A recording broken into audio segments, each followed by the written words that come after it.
thought it would sync with this, and it doesn't at all. So if you don't have a phone, you can't do anything. Exactly. And you have to carry it with you everywhere, which is insane. Yeah. It tells you, like... What is it, a Fitbit or...? It's a Fitbit. It tells you the time. It tells you how many thousands of steps you've done a day, and you set it for 10,000. It tells you how many miles. Okay. Then it tells you how many calories you burned. Okay. And it tells you how many minutes of strenuous exercise. I keep walking up and down the stairs 3 flights. And that's what At the hotel, or you mean normally? At the hotel here. Okay. And every day I go up and down 3 steps, maybe 10 times on it. So yesterday I was like, wow. So you're up on the top floor in the eaves? Yeah. Yeah, No, I like that. I usually get a room up there as well. And the rooms are nice. I mean, little suites, a little lounge. Yeah, I didn't have a lounge, but they're sticking an extra bed in there. So it's not the biggest room because my daughter's coming tonight. Is she coming on her own, or? Yeah. Well, she's 29. No. I mean, so she's bringing a partner. Should we start? Yeah, we Her can start. husband's not coming. Okay. Is it 2? Yep, it's 2 on the dot. Okay, can we get started? Can you hear me, or can you hear me all right? Okay, now you can hear me. I'd like to welcome you to this panel discussion. I'm delighted to be on the panel myself. I'm Joyce Barnathan of the International Center for Journalists. Just a little background, and you'll see why we're connected to the efforts that are going on in Africa. ICFJ, as we're known, has been around for 33 years, and we've worked with, we estimate, 100,000 journalists in about 180 countries. I'm not going to go into all of our activities, but we do have a brochure at the back, and I suggest you take it because we have wonderful opportunities from journalists everywhere. In addition, we have a website called ijnet.org, the International Journalist Network, and it's a great opportunity to find out about networking and training opportunities, as well as how to use the new digital technology.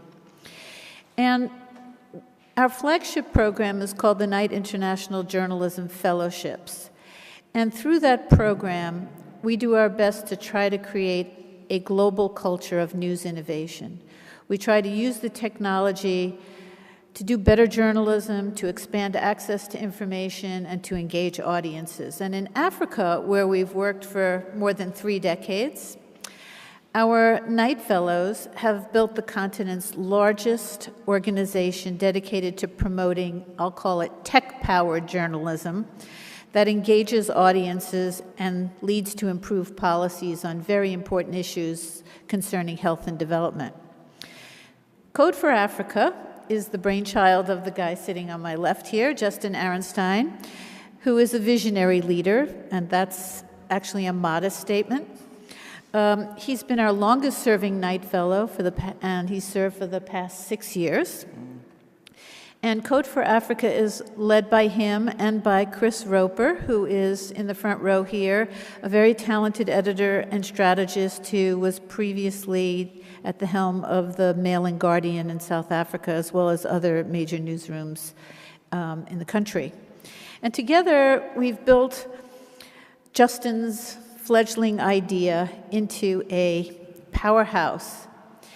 And he'll go into all the different things that they're doing. But there are now Code for Africa hubs in South Africa, Tanzania, Nigeria, and Kenya. And I'm really delighted to report that there have been untold cases of major policy changes and major impact as a result of the stories that have been produced by Code for Africa journalists and participants. The one other thing I want to say before I turn this over to Justin is that in the developing world, there are venture capitalists who will help seed startups and invest in startups. And you don't have that in large parts of the developing world. And Code for Africa helps to fill that void by running contests for news innovation and helping to seed those ideas, giving them money and mentoring to get them off the ground. Because now the cost of technology is relatively low, so with a little bit of finances, you can have some pretty transformative things taking place. This panel is also a call for participation. I'm going to come back at the end to tell you about 2 other initiatives we'd love to have you participate in, and I know Justin is eager to get your participation in the many projects that he's working on. So let me turn it over to Justin now. We only have 40 minutes, so we're going to try to cram a lot in and get everybody's questions, okay? Good. Thanks very much, Joyce. If we could have the presentation up. Sorry, one sec. We should have tested this before. Yeah. So there. And sorry, doing this from behind. Where can you see present?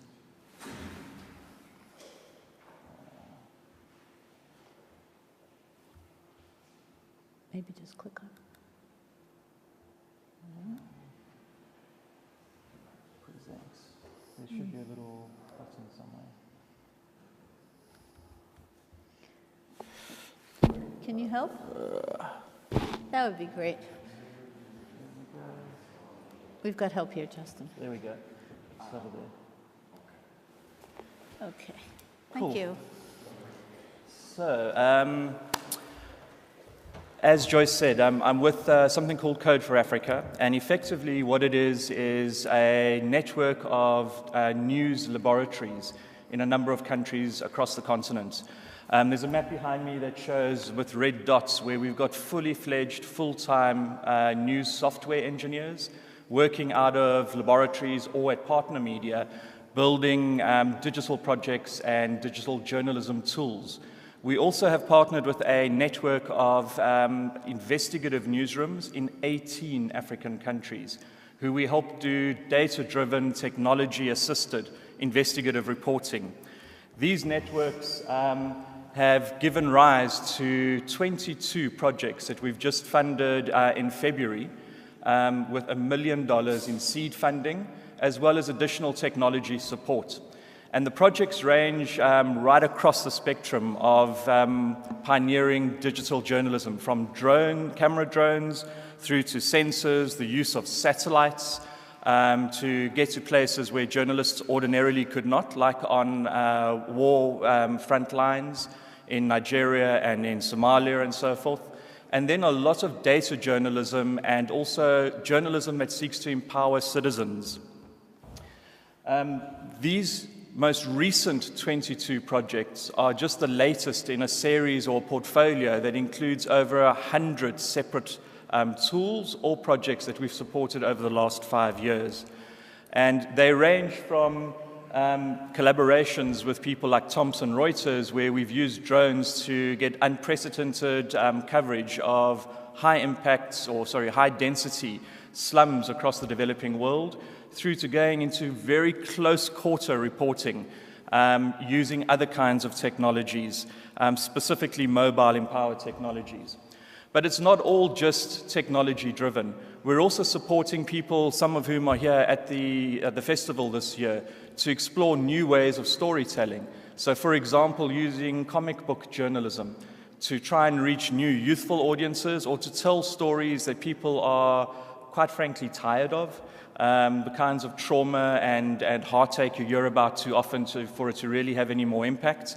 But by simply changing the paradigm, suddenly you have a new impact, and you also find new audiences. So everything from social video that is designed to go viral, through to comic or graphic novels, and new ways of using sound to tell stories as well. Some of the biggest tools or networks that we're building are not technology either, they're people.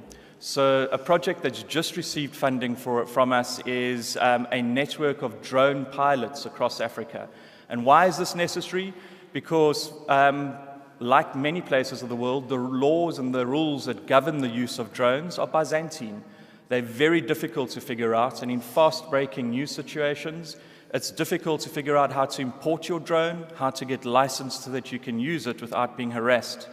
What we've rather done is found drone pilots who are already qualified and licensed in their countries, and we've sewn them together into a network so that they're available for rapid deployment with media partners. We're also helping media across Africa get around the problem of a lack of evidence in reporting. So we've partnered with a series of medical and scientific laboratories across Africa who are doing or assisting our newsrooms with doing testing, for example, on meat quality to see if meat is rotten, water, soil, air, and so forth. And this gives evidence that suddenly you can use when reporting on petrochemical companies or on manufacturing concerns and their impacts at public level. No longer is it just based on he said, she said interviews. You now actually have scientific data to back up the reporting. Some of the other things that we're doing is building reusable apps and technology. Too often with journalism, a lot of time and money is wasted on building one-off tools that take a long time to build and delay the reporting, but also then only have a limited exposure because the story only runs for a couple of weeks if you're lucky. So what we're doing is we're building a toolkit of easy to reuse and reskin, so you can just improve or customize the look. But under the hood, the technology itself is something that is almost off the shelf that can be used a number of times. At the moment, we have probably 15 or 20 of these tools that are designed to answer very common story types. One of these projects, which my colleague Chris helped Sherpa or guide in South Africa, resulted in a drop of 37% in deaths related to circumcision. Now, in South Africa, amongst indigenous communities, it's tradition that when you reach manhood, you go into the mountains for manhood rituals, and during that, you get circumcised by traditional doctors or surgeons. Many of these are quacks. They prey on people. They're not qualified. They don't know what they're doing. And we have hundreds of deaths every year of young boys who are maimed during the operations and often die of infection. Many who don't die have never have normal sexual lives again because they've been savagely kind of maimed by these doctors. This project included a lot of in-depth reporting that was data-driven. But in addition to that, we built a series of very easy-to-use tools for mobile phones that allowed people to immediately know whether the doctor that they were dealing with was registered and qualified and in good standing, and if not, to report them to authorities. So it's not just the reporting, it's giving people a tool to do something with the news after they've learned some new information. As I said, government itself says that the project contributed towards a significant drop in deaths. We fund all of these projects through a couple of mechanisms. One is something called innovateAFRICA, which is the $1 million fund that I just mentioned, and that's once a year. These projects are all Africa-focused or driven, but they are looking for partners in the global north. So we're very keen to connect them with people up here or to find out if there are other ways that they can collaborate using their tools or their resources. The second mechanism is something called innovateAFRICA, and these are smaller little grants of $20,000 each, similar to the European Journalism Centre seed grants for reporting. And in fact, those are two sister programs, so there's a lot of collaboration between the two.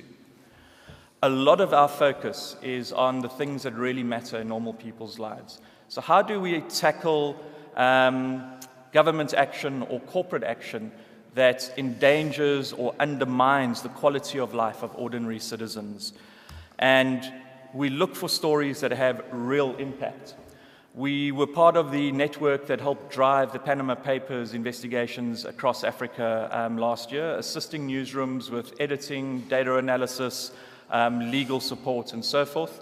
And it's a proof that these newsrooms can function at the same level as global counterparts.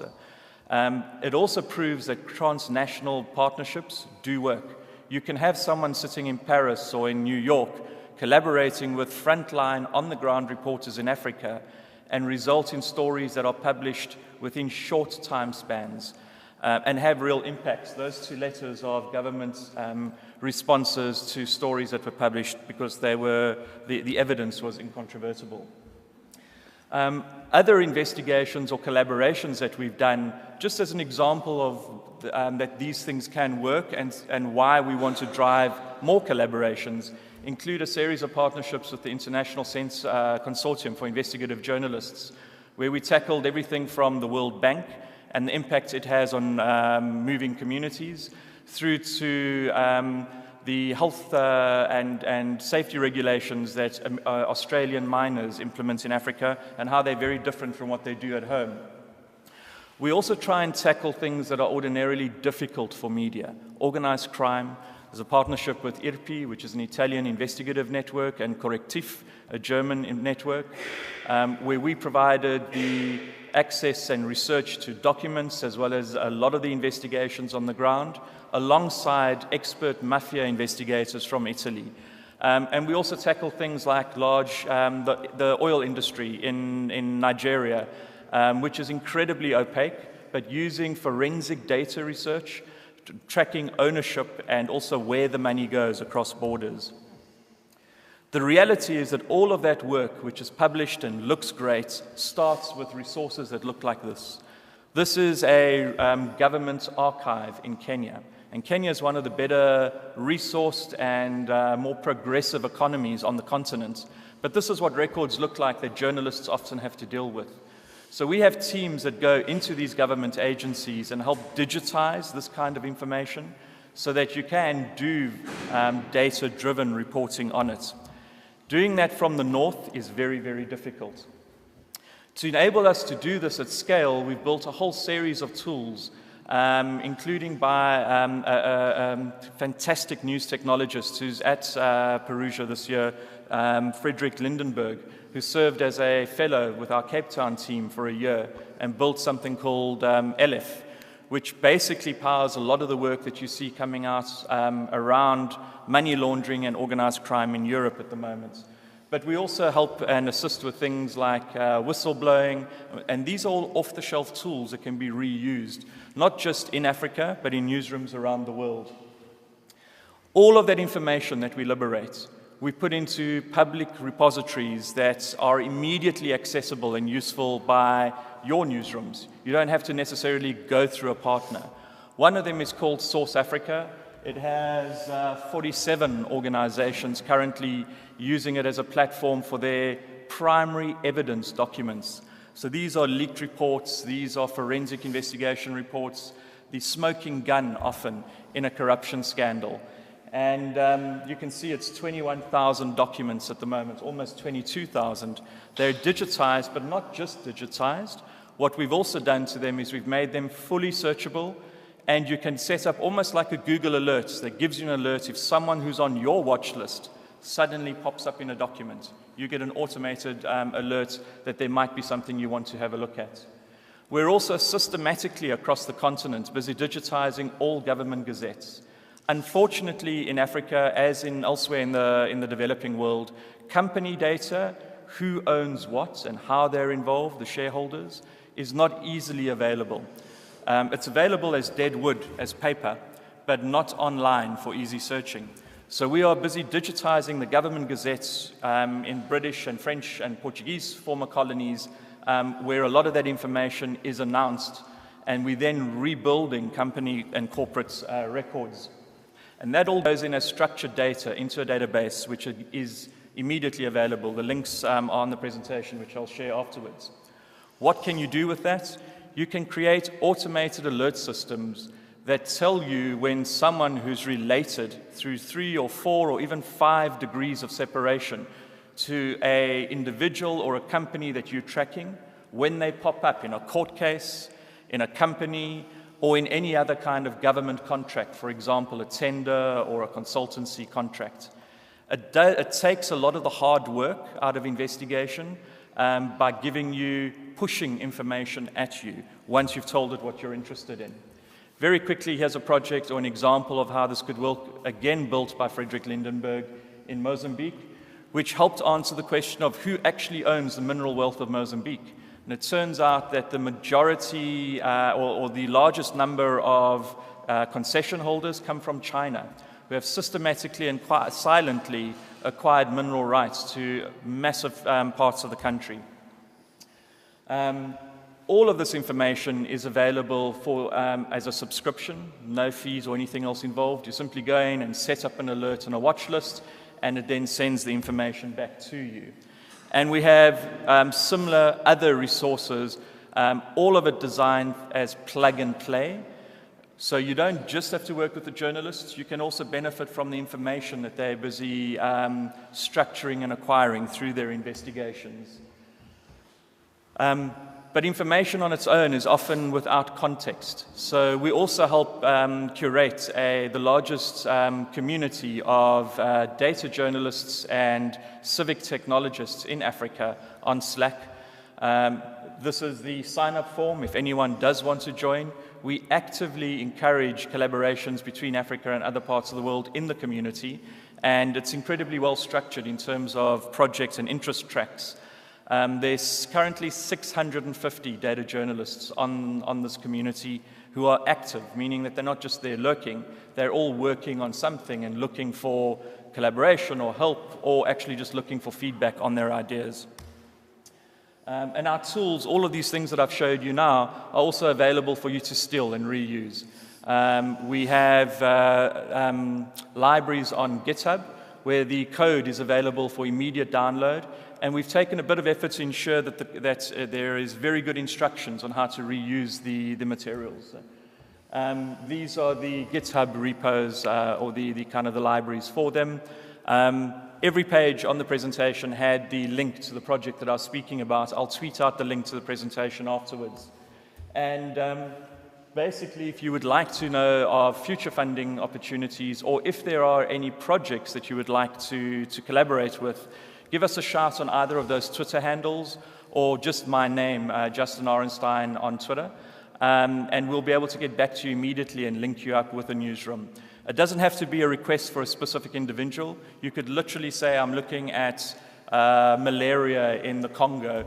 Who do you suggest that we work with? And we can give you a couple of ideas if there are credible people around. They're not always credible partners, but we can definitely steer you to the ones who are credible if they're available and have a track record for delivering on partnerships. So that's very quickly just a quick overview of some of the work that we do. This work is not unique to Africa. Through ICFJ, there are similar networks in Latin America and in India, and even in Pakistan. Slightly different focus and a slightly different kind of mechanism for accessing them, but they're all available to help empower transnational partnerships. Back to you, Joyce. Yeah, and I think the big lesson here is that innovation knows no boundaries. And what we want to do is get the word out about what's happening in Africa and get it widely shared. Most of these tools are free. We're working on them. We want partnerships, whether it's Africa, Latin America, or Asia. And it's a great opportunity for us to share this with you. There are two other things that I wanted to mention to you besides signing up for IJNet, which I mentioned before, which is also a free tool that lets you learn about networking, training opportunities, and the latest global technology for journalists. The first one is a survey that ICFJ is doing on the use of technology in newsrooms around the world. The survey is being conducted in 12 languages. I'm very sorry to say it's not in Italian, but it's in a lot of other languages that you probably speak. And we're trying to get a look at what is happening in newsrooms, where the tech is being used, how it's being used, what tools are most effective, and the like. And so anybody who takes this survey, we will share the data with you widely and in any way possible. So we urge you to take this survey. The study's backed by Storyful, Google News Lab, and SurveyMonkey. And if you go to the ICFJ website, because the URL is a bit long, if you go to our website, you can easily find a page that will link you to the survey. The second thing that would be great to have your participation on is something called Truth Buzz. Well, we could play the little video. Actually, the music is done by somebody at ICFJ, but if there is music.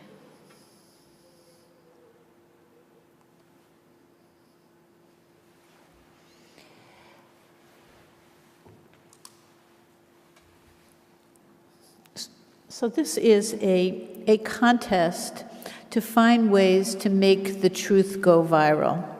Lies spread very, very quickly. How can we, on social media and other ways, make sure that the truth spreads just as quickly? So it's open to anybody. It's not just journalists. We're open to anybody who wants to put an entry in, to come up with ways to debunk fake news and share solid fact-checking in engaging and entertaining ways that are easily understandable and shareable. So we welcome entries in all formats, and you can find some information on that at medium.com/truthbuzz. And we just want to spread the buzz about this contest because we think it will be great. We are doing this contest with the support of the Craig Newmark Foundation. So I think that's it for our presentation, and we're certainly open to any questions. So potentially as a way of kicking off questions, I just want to give a quick rundown of some of the 22 projects that we've just granted support to through Innovate Africa. And they range from, there's a list if you just go to innovateAFRICA.fund, there's a full list of all of them. But the projects range from a couple of projects that are building journalism bots. So these are automated programs to help with news gathering and mining information off the social web, and effectively extending your reach into areas where you can't get human or kind of warm-blooded journalists quickly enough.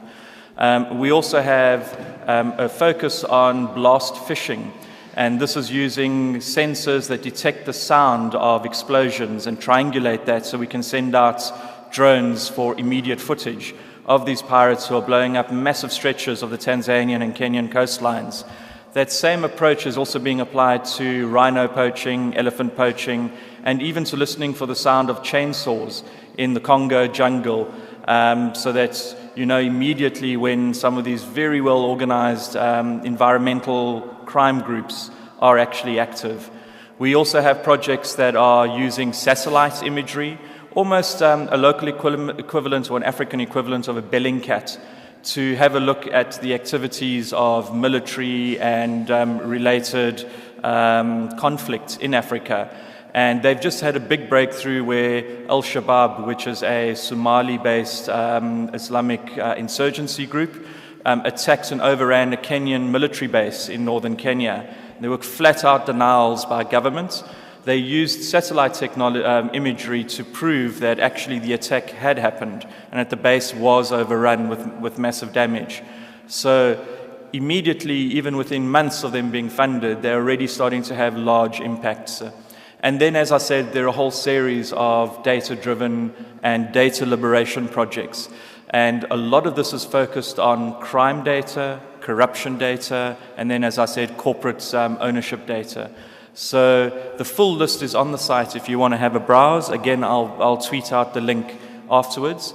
But they're now, having established their projects, they're now in the phase of building partnerships before they start their reporting. Thanks. Are there any questions? I could add one other thing. One of the things that the value of our network is the fact that we have been able in the past to do what we call south-to-south innovation. Innovation that starts in Africa can spread to Latin America, can spread to Asia. In one case, we had a Knight Fellow who invented something called InfoAmazonia, which is a mapping technology that uses satellites to talk about deforestation in the world's biggest rainforest.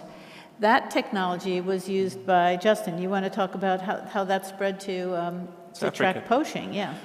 So InfoAmazonia was based on environmental investigative journalism, but also a lot of citizen-driven reporting from the ground. So it created an easy platform for embedding reports into, which ordinarily would just be ignored because they're small little blips, but embedding them into a digital interface or a visual interface so that you could see the larger effects and also the trends. And an investigative organization in South Africa called Oxpeckers has subsequently used that to tackle rhino poaching, climate change and the impacts on that. And now more recently, they're systematically investigating mining devastation. So what happens when a Canadian or a Swiss mining company closes down the mine and leaves without rehabilitating the area? And they're having large impacts where we're seeing quite aggressive litigation from government to track down some of these companies. And the reason is that for the first time, there's suddenly evidence available which government or the prosecution services had not themselves collected. So it's a good example of how some of this technology can leapfrog from one continent to another. And in fact, it's actually also then been used in, I think it was Indonesia or Yes, Malaysia. Indonesia. So it's with fairly low costs, it's easy to replicate or reuse some of the technology. You obviously have to customize. I mean, we don't want to make it sound easier than it actually is. There is a level of customization that happens, but it means that you're not starting from scratch. You're learning from the mistakes and the successes that the previous users have done or have achieved, and you're able to then build on top of that, which means that you can move a lot quicker. And now we're looking for a south-to-north collaboration, south-to-north transfer of ideas, technologies, tools. And you can see from the Panama Papers project that investigative journalism is no longer in the hands of just wealthy Western news organizations. We've got amazing investigative journalism going on around the world, and as Justin said, there's huge amount of talent in Africa looking for partnerships with Western news organizations. So the Steal My Tool as well is something we're trying to bring to the U.S., where we have Steal My Tool sessions at journalism conferences to basically showcase what's available here and make sure it in Africa, and make sure it can get used appropriately in U.S. newsrooms. But any questions? Yes.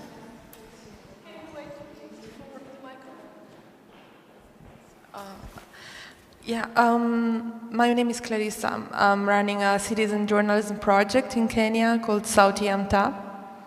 And so my question is about a specific aspect of the project. Most of the requests for, they call for proposals for grants, always point out an aspect which is the sustainability of the project. Because we know that journalism, not only in Europe or in the US, but everywhere, is facing the challenge of sustainability.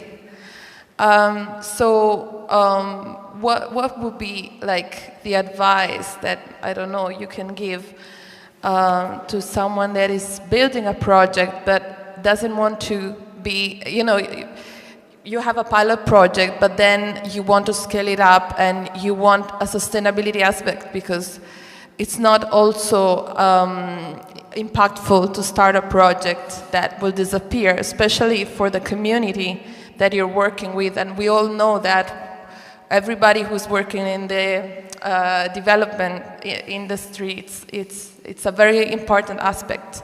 So I don't know what would be like the criteria that you're using for. So sustainability is important. You don't want to become dependent purely on donor funding, because that's not sustainable. The funding will eventually disappear. But I think we also need to be honest that and kind of recognize that not all projects are meant to live forever.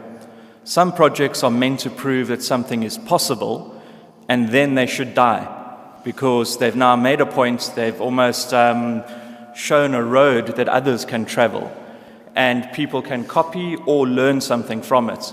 So I think that the first thing that we always recommend to all of our grantees is take a hard look at what you're really doing and be honest with both yourself and with us about what you're trying to achieve. Are you trying to launch a new media venture that you want to live forever, or is this just an experiment to see if something is possible? And if it's an experiment, then prove to us that it's a worthwhile experiment that people should invest money into. If you are trying to build something that you want to have outlive the grant or outlive your involvement, then what we do is we have access to some of the world's best business of news experts. So these are the people who build the revenue models for large, profitable media. And through partnerships with them, ordinarily small projects would never be able to afford to use these people. Through partnerships with Global Editors Network, with Media Development Investment Fund and various others, we're able to use those people and give them to projects for a limited time as consultants. And they can help build in the revenue models. And there are revenue models. We started a lookup service for dodgy doctors in Kenya with a local partner. We took that project and we partnered it with a very large youth-focused newspaper. And then we figured out that advertising is not a good revenue model. So we built in a premium SMS model with the Star newspaper in Kenya, who you might be familiar with, where people who look up the name to see if their doctor is real or if they're going to end up endangering themselves, pay a premium SMS, and that generates revenue for the newspaper. At one point, at the peak of the project, it was generating enough revenue for the newspaper to employ 4 full-time reporters, including a medical doctor as a journalist. So there are innovative business models that aren't the old-school advertising or subscription-focused models. You just need to be able to have someone to help you think out of the box, but also be realistic about what's possible. There are also 2 other people sitting here today who have some expertise in the audience. Chris Roper is very good here to talk about revenue models, and especially in South Africa. And Mariano Blechman, who is from Argentina, has incubated many a startup and is quite expert at bringing in the kind of mentors that you need to help develop business plans and the like so that you can get your thing off the ground. There are also social investors who are starting to look at whether there are good models, and if they see that it's promising, and there are not a lot of them, but there are some, like North Base, they will come in and help you develop business plans, as well as the Media Development Investment Fund, which if you're in the right category of countries and the like, you may get some assistance from them to make you sustainable. And in fact, we, Code for Africa, actually also do equity investments. So we don't just give grants. If there's a slightly riskier project, but we're convinced it will work, we invest a large amount of money, we put in additional technical support, and then we take a small equity position. So we take a small amount of shareholding. We don't need to make a big amount of profits, but what it means is that we can put someone on the board and we can give ongoing advice. Most of the people in Code for Africa come from the commercial media, from having run them at an operational level. So they understand the technical stuff that often journalists don't, or just don't want to understand, because it's not that exciting or not that much fun. And there have been some good successes.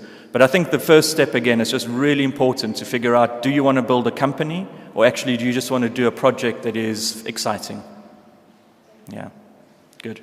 Any other questions? I think we're almost on time at the moment. One in the back.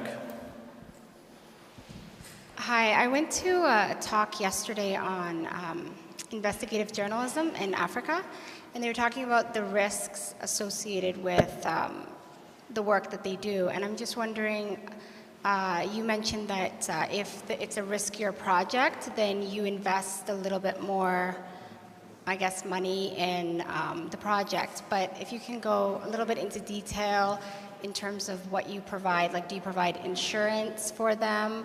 Have you had any interactions with the governments in some of these countries? Yeah. And how involved have you gotten in that process when the collaborator has gotten into hot water, for example? Okay.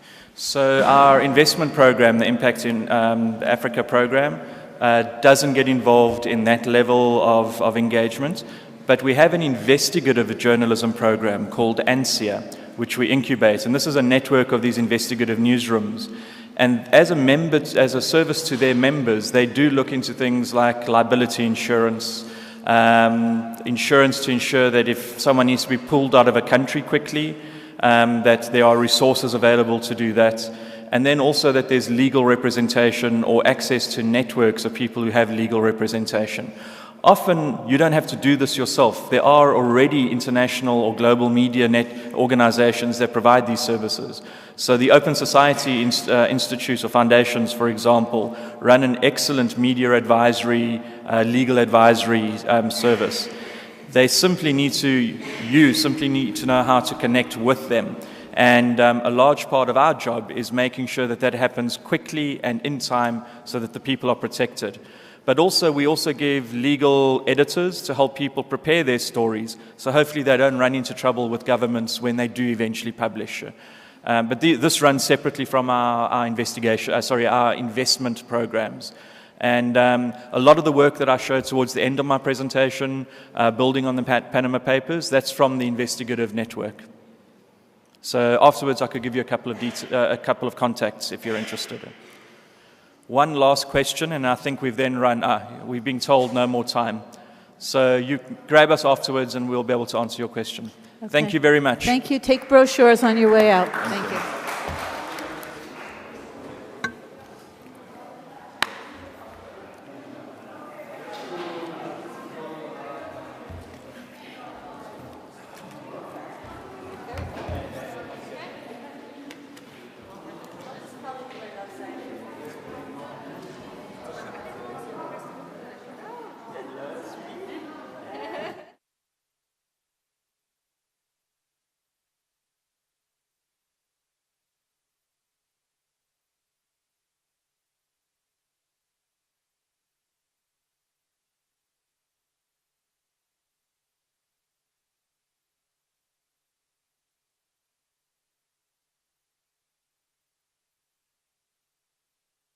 To promoting, I'll call it tech-powered journalism that engages audiences and leads to improved policies on very important issues concerning health and development. Code for Africa is the brainchild of the guy sitting on my left here, Justin Aronstein, who is a visionary leader, and that's actually a modest statement. He's been our longest-serving Knight Fellow, and he's served for the past 6 years. And Code for Africa is led by him and by Chris Roper, who is in the front row here, a very talented editor and strategist who was previously at the helm of the Mail and Guardian in South Africa, as well as other major newsrooms in the country. And together, we've built Justin's fledgling idea into a powerhouse. And he'll go into all the different things that they're doing. But there are now Code for Africa hubs in South Africa, Tanzania, Nigeria, and Kenya. And I'm really delighted to report that there have been untold cases of major policy changes and major impact as a result of the stories that have been produced by Code for Africa journalists and participants.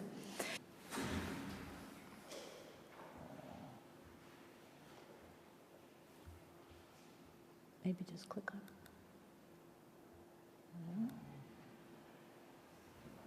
Thanks. There should be a little button somewhere. Can you help? That would be great. We've got help here, Justin. There we go. It's over there. Okay. Thank you. So, as Joyce said, I'm with something called Code for Africa, and effectively what it is a network of news laboratories in a number of countries across the continent. There's a map behind me that shows with red dots where we've got fully fledged, full-time news software engineers working out of laboratories or at partner media, building digital projects and digital journalism tools. We also have partnered with a network of investigative newsrooms in 18 African countries who we help do data-driven, technology-assisted investigative reporting.